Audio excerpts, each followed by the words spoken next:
This is the Firedog Podcast. The views and opinions presented on today's episode are those of the speaker and do not necessarily represent the views of the Department of Defense or the United States Air Force. Welcome. My name is Ben Perry. Thank you for joining us for episode 22 of the Firedog Podcast.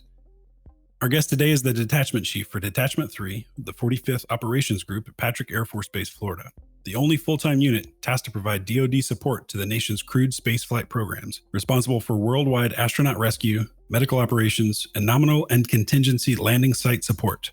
He trains first responders worldwide to safely and effectively execute rescue of NASA and NASA-sponsored astronauts aboard spacecraft. Please welcome Jeremy McLendon. Welcome, Jeremy. Thanks for coming on the show. Hey, Ben, thanks for having me, man. It's been a long time in the works. Glad to get this thing going. Yeah, we've been talking about it since actually I first heard about you. And this was probably back in, I don't know, this might have been pre-COVID. So a million years ago, it feels like.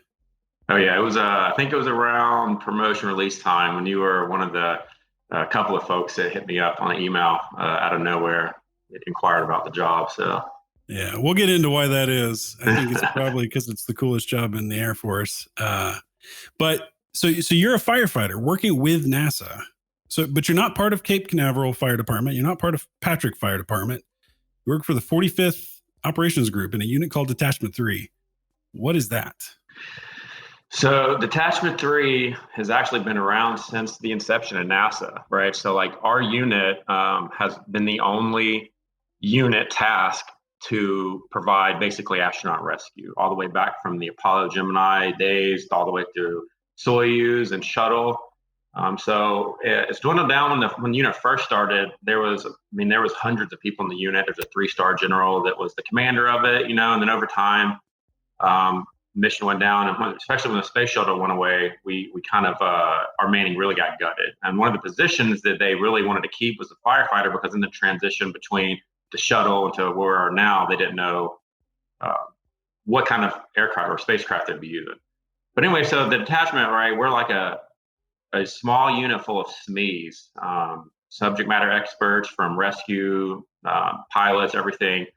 That are charged with NASA to basically provide worldwide rescue for astronauts. They're basically like NASA presses 911, and then we activate our units worldwide. We do provide support to the Russian Soyuz capsule, and we also provide support for the Artemis program, which is like the deep space program.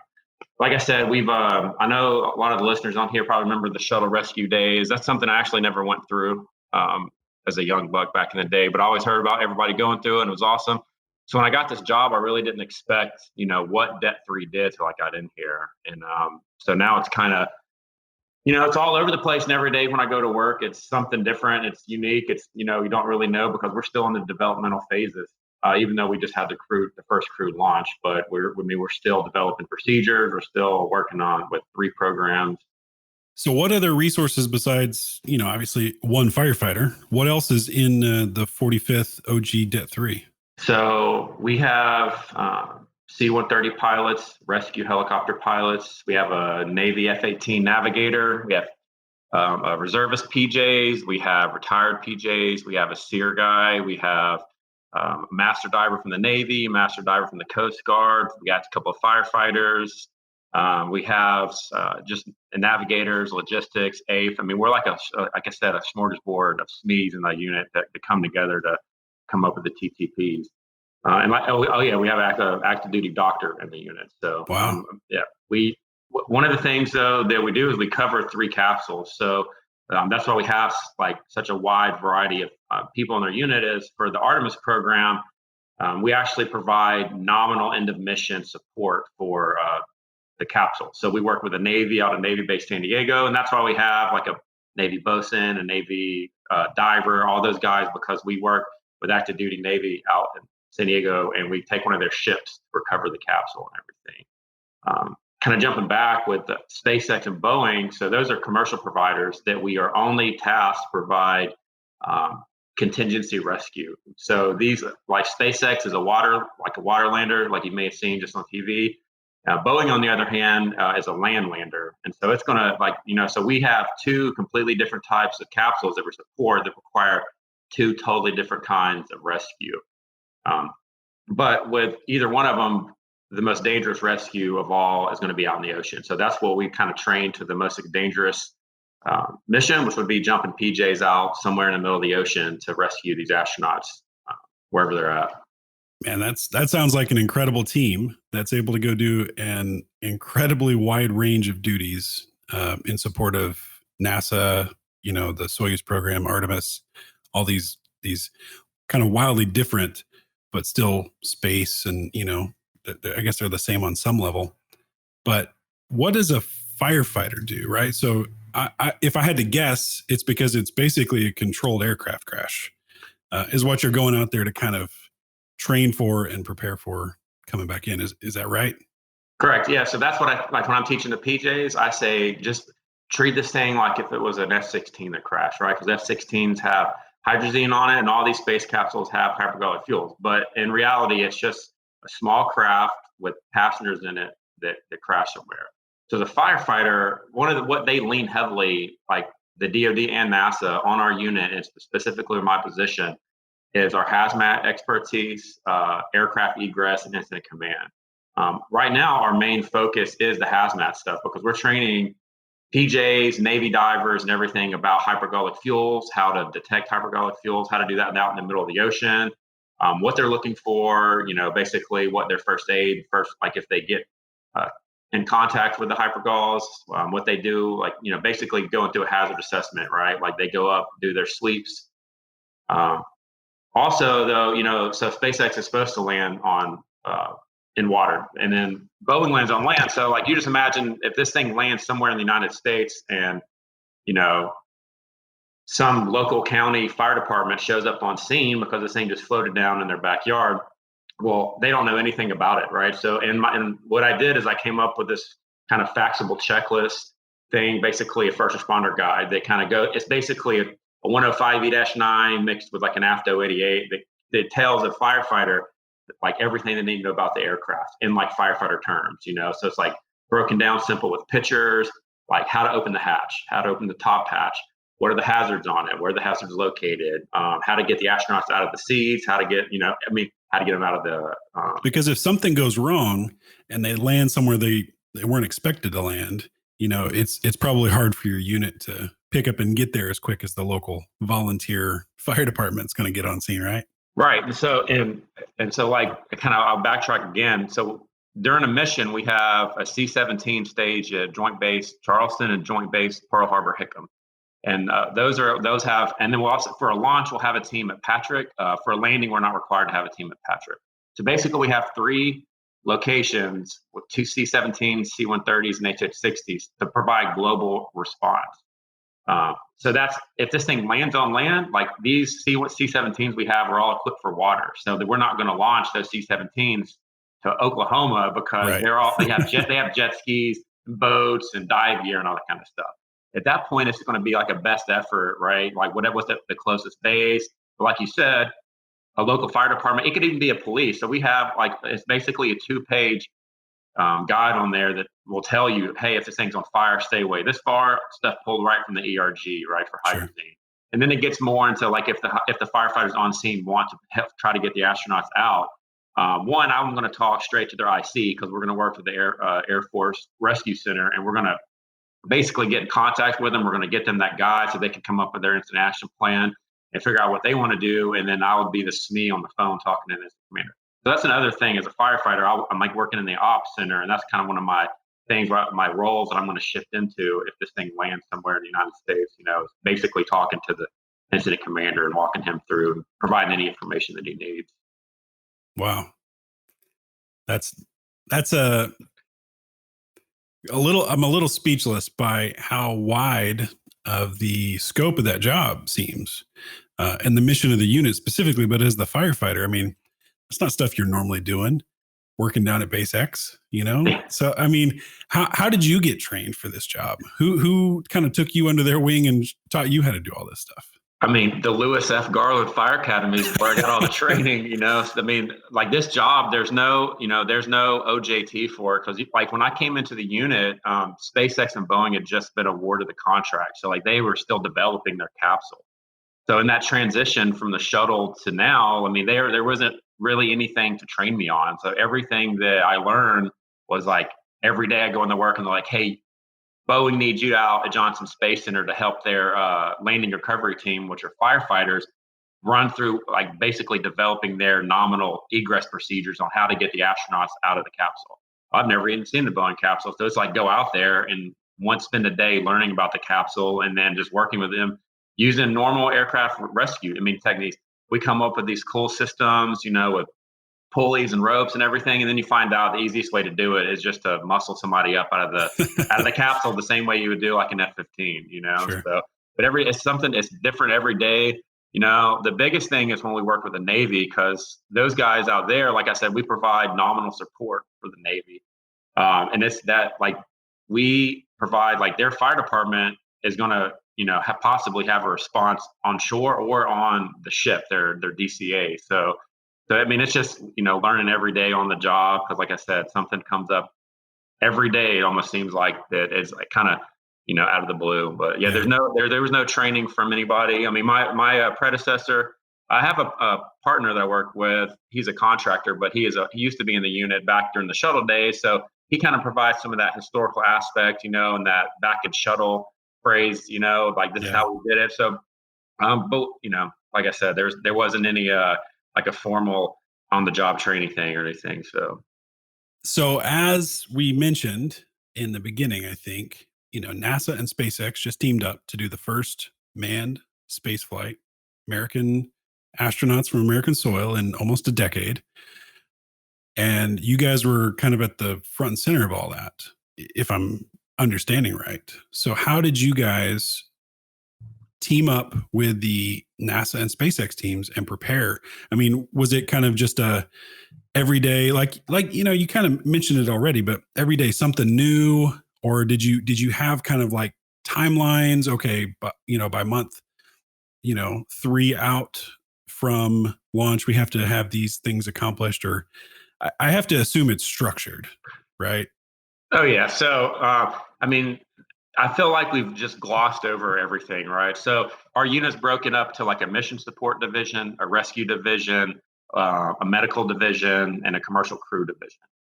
So we have, in the space world, they always do like L minus 24, L minus 8 hours to launch, right? So we go like we have basically like L minus 45. We'll do we start like a checklist or whatever. But one of the biggest things that we do that we haven't talked about is we train PJs, right? So I told you that we had PJs at Charleston, PJs at Patrick, PJs at Hickam. Well, those guys we bring them in for like a week and we put them through the ringer of like a whole crawl, walk, run phase to where we train them. So, and yeah, that is all structured. Our unit, we do everything from writing op-wards, X-wards, all that stuff, all the way down to the tactical level of training the PJs out in the water. And again, you guys are the ones creating all that, right? You're not pulling it from a manual on the bookshelf. No, this stuff. So what we're creating is getting put into the PJs 3-3, like their tactics. The first 2 years I was in the unit was trial and error. Us coming up with the TTPs,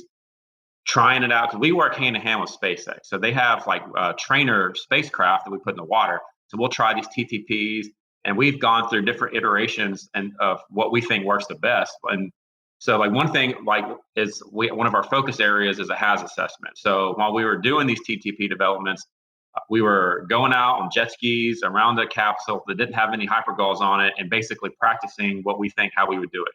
So during SpaceX's in-flight abort tests, I was able to go out with SpaceX on their Go Searcher boat and watch the launch and everything on the water. Well, then we launched our jet ski, and I put on scuba gear and PPE and with a PJ, and we went and basically validated the HAZ assessment on a real spacecraft that had hypergolic, and then videoed and everything, and so we could show use that as your training material for the next class. Yeah. So we showed the PJs, hey, like this isn't something we just came up with, in a classroom. We came up with it, we practiced it, and then we did it ourselves, on a space capsule in rough seas with hypergulls on it. And so they, just to give them the warm and fuzzies, because once they start learning about hypergolic fuels, they kind of start. That's like their biggest concern for this whole mission, especially if they're out in the middle of the ocean. So sure. So how long ago did training for Demo 2 start? So this one specific last mission. How long ago did you get involved with that crew? So we actually had to perform, we call it just-in-time training. So we actually did just-in-time training for 26 PJs before the launch, and then we had to do the same thing for another 26 PJs for the landing, because the PJs have, where the active duty units have their deployment windows, and this one kind of like, we lost some PJs to deployment, so we had to bring some more in. And so we actually, before, these were kind of attached to a launch and a landing, but we're kind of decoupling it from a launch and landing, where we're just going to do like different sessions throughout the year and try to hit as many PJs as we can. So like they'll have a pool to use. So for this one, we just finished probably about 2 weeks before the landing. We wrapped up and got the PJs. They went back home for a few days, and then they deployed to Hawaii and Charleston, and then set alert for the landing. And by teach, do you mean classroom, PowerPoint, or are you out in the water on jet skis? All the above. So day one, I mean, when these guys get here, they literally land on Sunday, and on Monday we're starting training. So they get the whole embrief from the commander, our DO. They get the history of why they're here, and then at lunchtime, like my class is first one they get. So they get a PowerPoint lesson, basically of all the hazards of the capsule. And then they get a capsule overview, and outside, and then they get like all the ground support equipment, which is basically the equipment that these PJs jump. They're like life rafts and stuff like that. They get it like, hands-on. Day two, we're in the water, but we're in the basin where it's calm water. And then I'm riding on the jet ski with a PJ, basically talking their two HAZ guys. We're doing it around the capsule, but they're like, I'm still talking them through it. I'm driving the jet ski, walking them through what to do. Then the next day, like I said, we do the whole crawl, walk, run. So then the next day it's PJ led. So we've taught them how to do everything in the basin. So then they go through the whole thing of HAZ assessment, capsule egress, pulling the astronauts out of the capsule into a boat. And then we do it at nighttime in the basin, because things are different night and day. And then we do a capstone event where we actually go 13 miles out in the open ocean and just put the PJs out there, and we're just doing iterations all day, because it's completely different in the basin with no waves. And then the last time we was out there, and we have like 5 to 6 foot swells out there. It's completely different pulling astronauts out of a space capsule. So once you're out in the water or behind the PowerPoint or whatever, and you're pointing out the different hazards, these are pretty unique vessels that are going up, kind of one of a kind built, and definitely not like your standard aircraft, although maybe your rescue procedures might mimic it. There's got to be some uniqueness. So what are some of those uniquenesses and hazards that you're looking for? You already mentioned hypergolic fuel. Right. Why don't you explain that a little bit?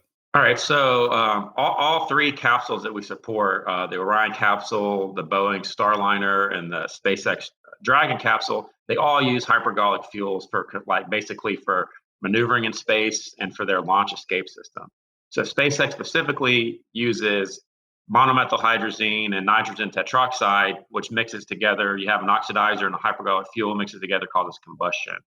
So for SpaceX on the launch pad, they have the ability to launch the space capsule off the rocket if the computers detect something going on. And that same system, like in free flight, can launch the capsule off of the rocket if it detects it, like the rocket's going to blow up. Right. So that's something, like Boeing and Orion they have a catalyst that just uses hydrazine that goes over the catalyst and causes combustion. So SpaceX, has a little bit more. The problem is firefighters, if we can't get into something like a door, like we're supposed to, we're going to cut somewhere, right? We're going to tear stuff up and we're going to get into it. These capsules are so small with so many, there's literally no area that you can cut on. So we have to tell them that, hey, you can't get on there and start cutting a hole in the thing, because there's hypergolic fuel lines that run all over the capsule. I'm sure pyrotechnics and, all sorts of other craziness. Oh yeah, they all have parachutes, and they have drogue mortars that shoot the parachute. So there's always a possibility of having unexpended mortars on there. The heat from the capsule, especially if it's at the station and it just made a reentry, upwards of 500 degrees could be on the exterior of the capsule. Yeah, so there's a lot of hazards, but the main one is the hypergolic fuels that we worry about, because I don't know if you watched the landing, but when they pulled the SpaceX capsule up onto the Go Navigator, they were like 6 guys standing around the capsule before they tried to get the astronauts out. So the last thing they do before they opened the hatch was do one more sweep with their HAZ detector, and then they got a nitrogen tetroxide hit on there. None of those guys wearing PPE or anything. So yeah, I saw the mix of PPE up there, and yeah, if you know, like, that. Yeah, those two guys showed up wearing SCBA after the fact. So that is a lesson learned for me that I took, because now I'm going to incorporate that into my training, because it's hard. This was a nominal landing. There was nothing wrong with it, but the system was purging NTO out of it. So, that's something that I'm going to show the PJs, like, hey, you like this HAZ detector is, we train them that thing needs to be with them at all times, because it's like the only detection they're going to have if there's any sort of leak out there. So, but that basically validated what we, why we teach them the whole hazard assessment. Sure. So you mentioned a couple of times nominal landing versus contingency. And now what would the line be? Nominal being best case scenario, contingency being probably your other end of the spectrum. But what's the line to where your team gets activated? And I'm guessing that wasn't your team that actually picked Demo 2's craft out of the water. No, that's SpaceX. So like I said, that was a nominal landing, right? So a nominal landing is that spacecraft is just coming back. There's nothing wrong with it, and it lands where it's supposed to land. So if that capsule was to have landed 200, 300 miles off course, off the X, right? And then NASA's boat or SpaceX's boat only goes like 10 knots. So it'd take that thing forever to get there. So at that point, NASA could go to the DoD and request DoD support that we launch the PJs, because they would be, they could get there before the SpaceX's ship, and then, just basically station 10 with the astronauts until, SpaceX gets on scene. So it's just a call that someone will make. There's not a checklist that says, okay, we've hit 8 out of 12 things, and so now you're activated.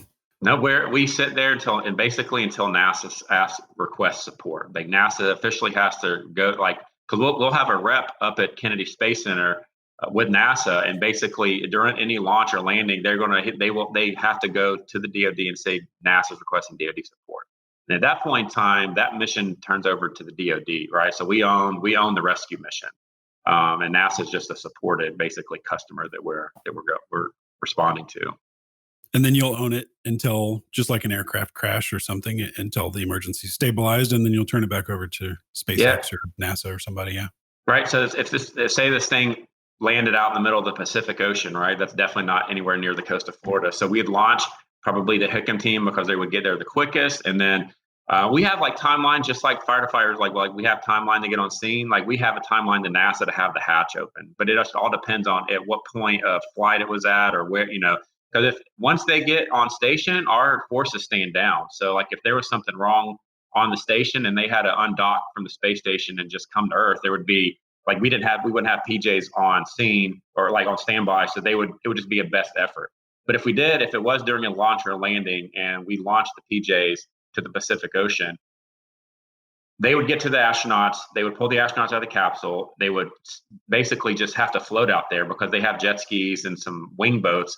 But then it becomes like a best effort rescue or a rescue the rescuer type scenario, to where that like any friendly flag vessel is going to get directed to go pick up the PJs. And that could be an oil, like an oil tanker or a fishing boat, just something like they're going to start sending somebody to pick those guys up, and so they can get them on a DoD installation. And then once we get them turned over to NASA, then that's when the DoD mission is complete.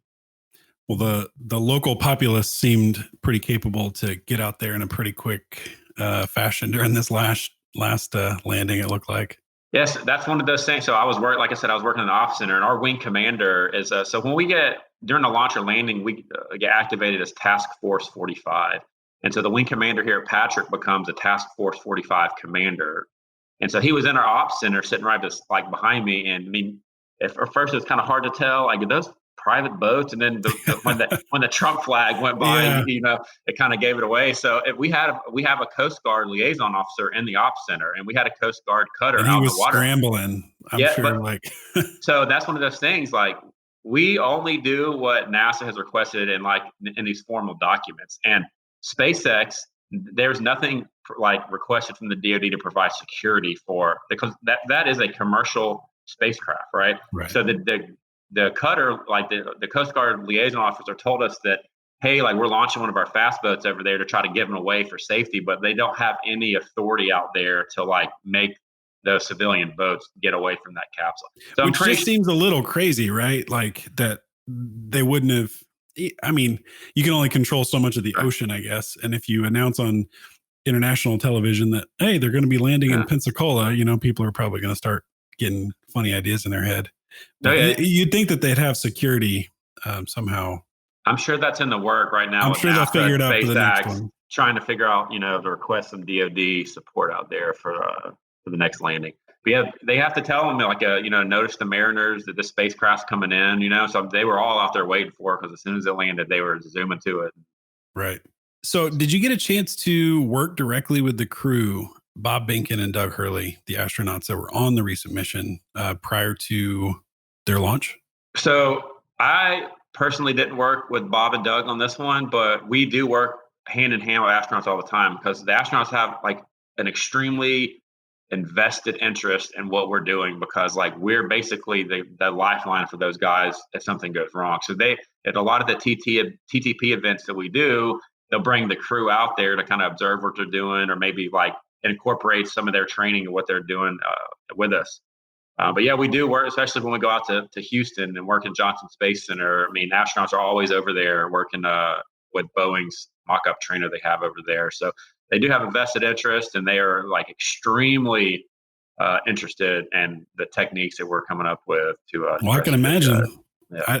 I'd want to know what you were doing too if my life was pretty much completely in your hands as I hurl towards the Earth. Yeah, especially those guys, you know, once you're on space station for like 6 months, those astronauts get like deconditioned. So even if you have a normal landing out in the water and you're bobbing around that capsule, those guys are going to have a hard time getting themselves out of the straps and getting in a life raft if they want to, just because of the deconditioned aspect of zero-G gravity. So what do you think of the job, right? So it sounds like during actual, you know, activation, you're kind of at a terminal, kind of waiting on the calls and stuff. But it sounds like you do a lot of training. Sounds like you go TDY a lot, right? So how is that life for an Air Force firefighter? So, I mean, it's awesome, right? Like, because most of our TDY locations, San Diego, California, Los Angeles, California, Houston. You probably get hazard pay for going out there, right? Yeah, now. So, you know, it's like I said, like even though SpaceX just launched, that was just a test mission, right? So the first like Crew 1 launch is going to be in the fall that we're going to be supporting. Well, Boeing still has their unmanned test, OFT, that they're going to retry later on this year because they attempted earlier this year and the capsule wasn't able to make it all the way up into the orbit that it was supposed to make or make the space station. So at that point, like that's an interesting story. So I was working in our ops center. We were kind of running an exercise in parallel with the launch just to run some of our checklists.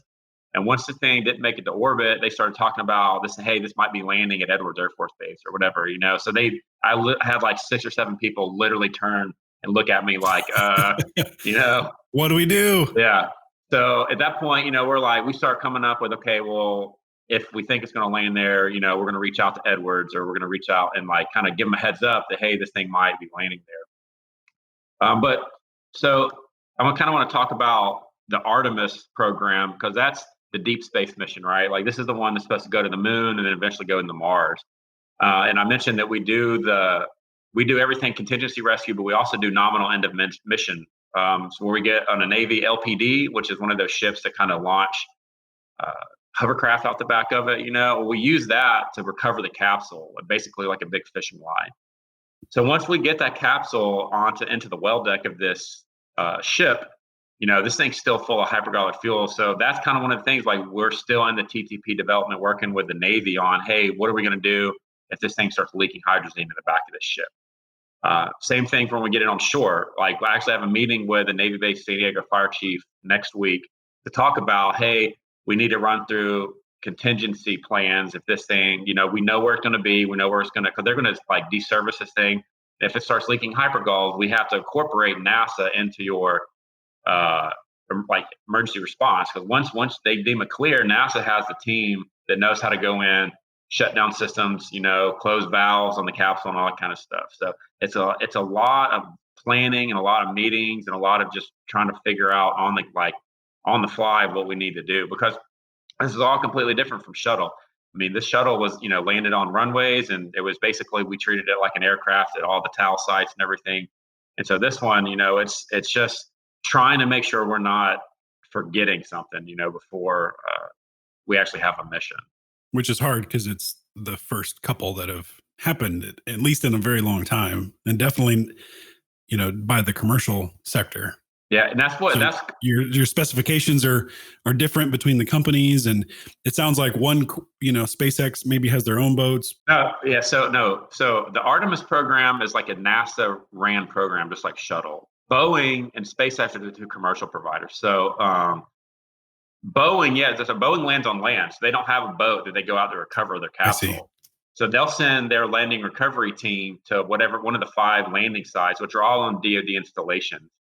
And so that's where we kind of I know that's kind of like the long pole in the tent, but we still have, we have DoD firefighters at these installations that are going to be supporting a civilian contractor who's landing a civilian spacecraft on a DoD installation. So you can see where the bureaucratic kind of tape is going to, but that's, like I said, that's a long pole in the tent. They're not launching astronauts before IPCS from out here. So,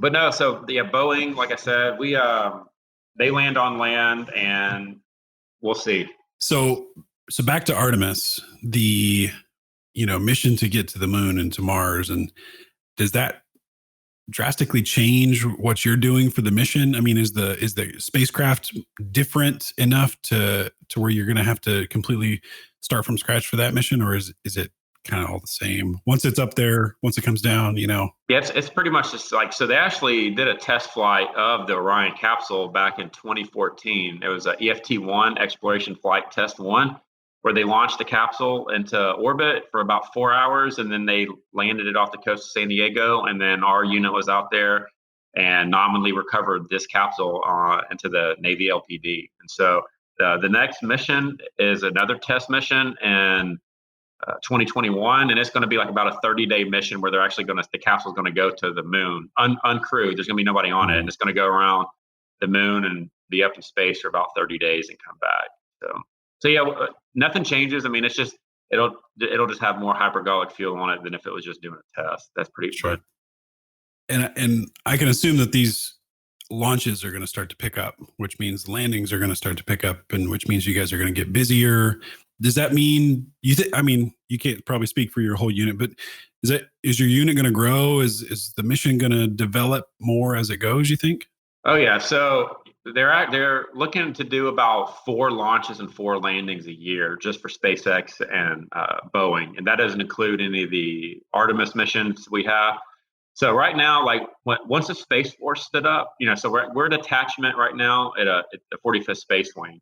When the Space Force stood up, and then the U.S. Space Command stood up. We used to work for STRATCOM, now we work for Space Command.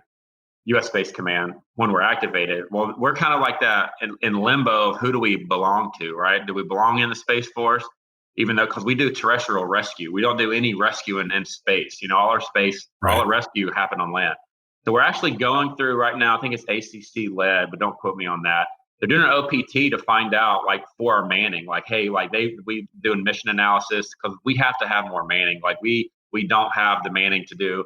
I mean, we do all the staff level work, like I said, from writing orders and tasking units to developing the TTPs and then actually doing the training and then working in an ops center. We only have 10 active duty people on our unit, because all your PJs and other assets are farmed out, or I guess farmed in. They belong to other units, and you guys just have them attached to you for these activations, I guess. Yeah, they get tasked, and then so they come here on TDY orders, and then and then they go on alert, and then they go back home. So, but they don't do any of the. I mean, they just come here and get trained, and then they do the mission. They don't do any of the the backside stuff that we do, like writing the orders, developing. I mean, we have almost $6 million worth of rescue equipment, and we don't have an active duty or full-time logistics person in our unit. And we have parachutes, and we don't have we have reservists that we borrow and bring on orders, but we don't have anybody to pack parachutes or to inspect parachutes, So we're definitely going to get a bump up in manning. Is in especially now that they're actually launching astronauts and it's like front and center and not one of those things where they're just kicking the can down the road. It's not theoretical at this point. You're actually doing it. Right.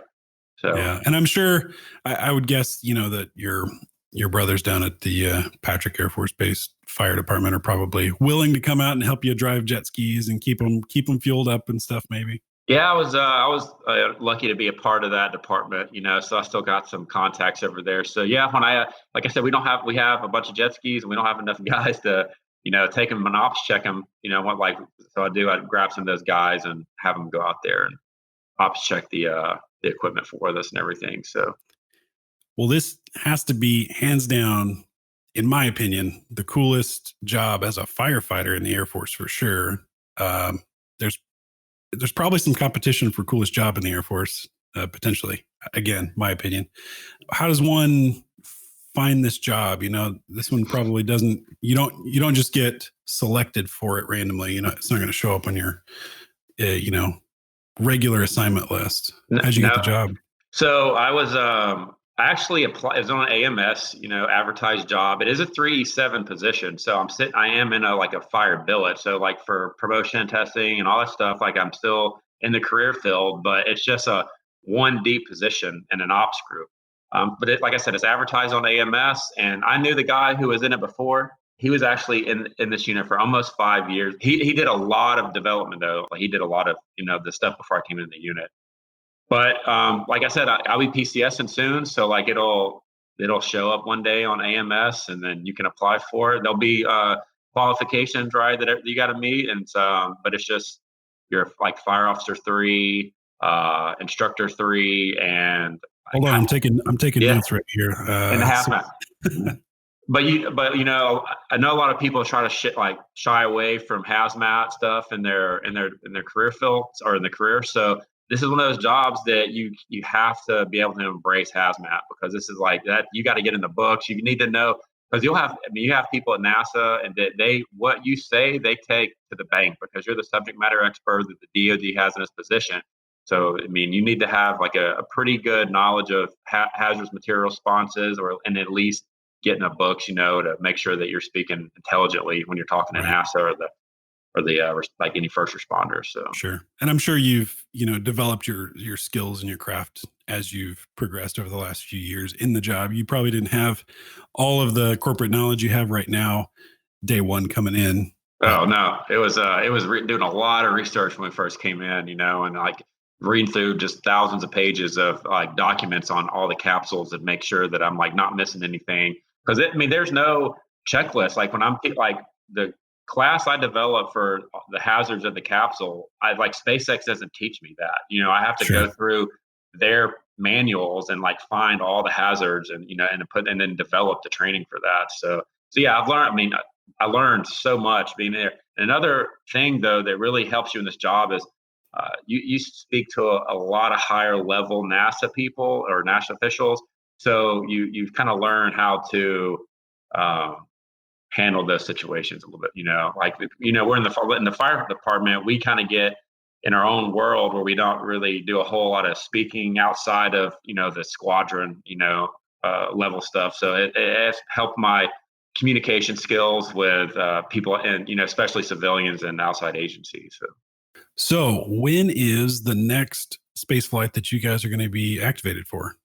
So it's going to be in the fall. Right now, it's that. Right now, still proprietary information, because NASA and SpaceX haven't officially. It's there's a no earlier, but basically September, October timeframe. We're gearing up for another crew launch. Okay. And then, like I said, we're working for Boeing in the fall, maybe early next year, the retesting, launching their capsule, supporting that. We have an underway recovery test with the Navy early next year, where we go underway for about 10 days off the sea to basically just practice with a mock-up capsule and, just refine all the TTPs for that. Yeah. We usually do this at the beginning. I was just so excited to jump in and talk about the topic, but spend a couple minutes and tell us about, your story, where you came from, fire-wise, and where all you've been. Yeah, so I joined back in 2003, and then first base was Columbus Air Force Base. I was only there 11 months before I PCS to Kadena, but I had a deployment in between there.